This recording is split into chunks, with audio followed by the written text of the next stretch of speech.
Hello friends, welcome to our channel Krishna maths class. आज की इस वीडियो में हम कर रहे हैं क्लास 8 की मैथ्स की वर्कशीट नंबर 1। वर्कशीट नंबर 1 है, ध्यान दीजिएगा क्योंकि अब आपकी वर्कशीट सिलेबस से शुरू हो रही हैं। अभी तक जो वर्कशीट्स आती थी वो कॉमन थी, हैप्पीनेस क्लासेस की थी, लेकिन उसमें सभी सब्जेक्ट्स कवर हो जाते थे टॉपिक वाइज। लेकिन जो आपकी आज की अब जो वर्कशीट्स आ रही हैं मंडे से जो शुरू हुई है 7 सितंबर से, ये शुरू हुई हैं आपकी वर्कशीट्स सिलेबस के अकॉर्डिंग। हर सब्जेक्ट का सिलेबस होगा अब इसमें, इसलिए हैप्पीनेस की वर्कशीट्स अलग आएंगी और सिलेबस की वर्कशीट्स अलग आएंगी। तो आप अपनी अलग से मैथ्स की नोटबुक बना सकते हैं अब, क्योंकि चैप्टर वाइज वर्कशीट्स आएंगी अब आपकी। ठीक है, तो आज हम कर रहे हैं 8th क्लास की वर्कशीट। जो फर्स्ट है, आओ संख्याओं को जाने। फर्स्ट है प्राकृत संख्याएं। क्या होती है प्राकृत संख्याएं? आप काउंटिंग करते हैं, जब भी आप काउंटिंग करते हैं तो गिनती कैसे शुरू करते हैं? 1 2 3, है ना? आप ऐसे तो नहीं कहते ना 0 1 2 3। आपकी क्लास में 50 स्टूडेंट्स हैं या आपकी क्लास में 40 स्टूडेंट्स हैं, काउंटिंग करते हैं। मैम जब आपकी अटेंडेंस लेती हैं तो कैसे काउंटिंग करती हैं? रोल नंबर 1, रोल नंबर 2, है ना?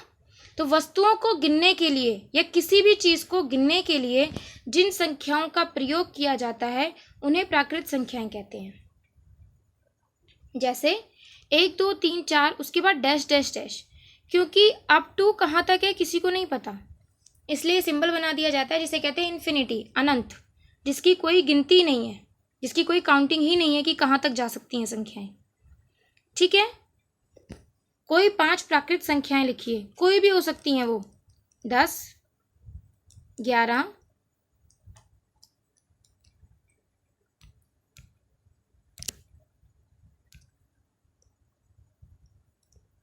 12 13 14। ठीक है, 5 हो गई। आप 1 2 3 4 5 भी लिख सकते हैं, जो आपका मन करे, लेकिन पॉजिटिव नंबर, वो भी 1 से शुरू होने वाले। ठीक है। सेकंड है पूर्ण संख्याएं। जब हम प्राकृत संख्याओं में 0 को मिला देते हैं, यानी 1 से आगे तो प्राकृत संख्याएं सारी, सिर्फ 0 को और मिला दिया जाए उसमें, तो वो कौन सी बन जाती हैं? पूर्ण संख्याएं। ठीक है, तो कोई 5 पूर्ण संख्याएं, आप यही वाले एग्जाम्पल भी दे सकते हैं जो हमने ऊपर प्राकृत संख्याओं के दिए हैं, और आप उनमें 0 मिला के भी दे सकते हैं, आप ऐसे भी लिख सकते हैं। ठीक है। पूर्णांक। जब पूर्ण संख्या में प्राकृत संख्याओं के ऋणात्मक को शामिल कर दिया जाए। पूर्ण संख्याएं 0 से, मैंने अभी बताया आपको कहाँ तक जाती हैं, ये अनंत तक।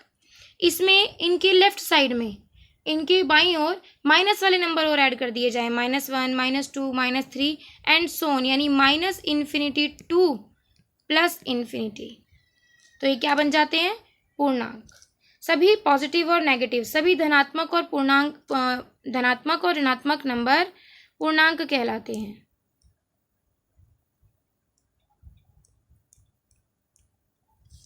ठीक है। जब हम पूर्णांक को अन्य पूर्णांक से भाग करते हैं तो हमें कुछ ऐसी संख्याएं प्राप्त होती हैं जो पूर्णांक नहीं है। जैसे 1/5, 3/7, 5/8, 7/8। ऐसी संख्याओं जिन्हें हमें लिखने में किसी पूर्णांक की मदद लेते हैं उन्हें हम परिमेय संख्या कहते हैं।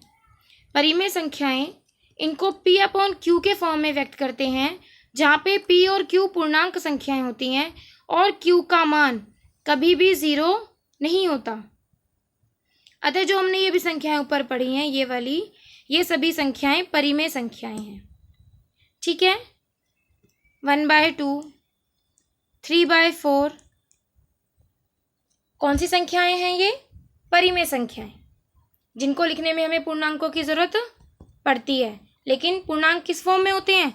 P/Q की फॉर्म में, जिसमें कि P भी पूर्णांक है और Q भी, पर Q 0 नहीं होना चाहिए। Q कभी भी 0 नहीं हो सकता, क्योंकि अगर 0 हो गया तो जैसे मान लो 1/0, तो नॉट डिफाइंड, इसकी कोई वैल्यू हमारे पास नहीं है। 0/1 की वैल्यू हमारे पास है 0, लेकिन 1/0 की कोई वैल्यू हमारे पास नहीं है। क्लियर हो गया? यहाँ तक समझ आया परिमेय संख्याओं तक? प्रश्न, आपको क्वेश्चन दिया है, दिए गए संख्या समूह में से संख्याएं देखकर नीचे दिए गए समूहों में लिखिए। ठीक है, प्राकृत संख्या भी हमने समझी, कौन कौन सी हैं? 1, 4, 7, यही पढ़ी थी ना अभी हमने। माइनस वाली क्या हो जाएंगी? पूर्णांक। अभी प्लस का फिर 8 और 18। ठीक है, पूर्ण संख्याएं भी यही रहेंगी, 0 इसमें है नहीं, तो यही पूर्ण संख्याएं हो जाएंगी।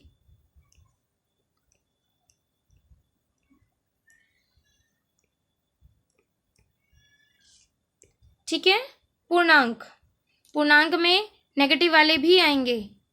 1, 4, 7, -4, -5, 8, 18, -72। ठीक है, परिमेय संख्या हमने कौन कौन सी समझी अभी?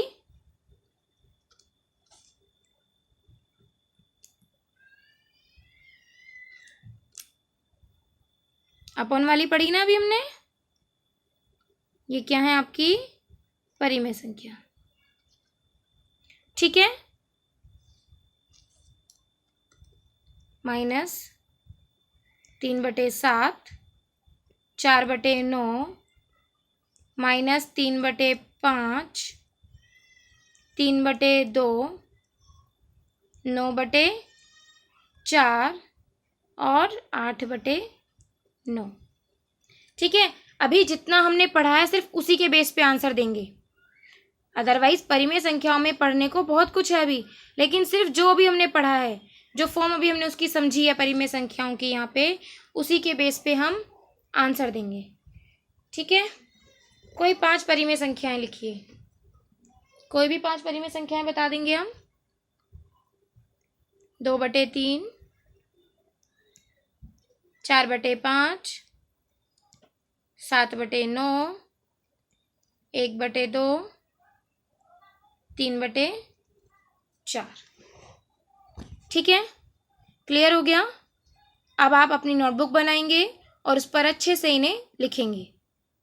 ठीक है, और बाकी बच्चों के साथ भी वीडियो को शेयर करेंगे ताकि और बच्चे भी अपनी नोटबुक बना सकें और इनको समझ सकें। ठीक है, लाइक कीजिए, शेयर कीजिए और चैनल को सब्सक्राइब कीजिए अगर आपने नहीं किया है तो। बेल आइकन को भी प्रेस कीजिएगा ताकि आने वाली वीडियो की नोटिफिकेशन भी आपको मिल जाए। ठीक है, थैंक यू।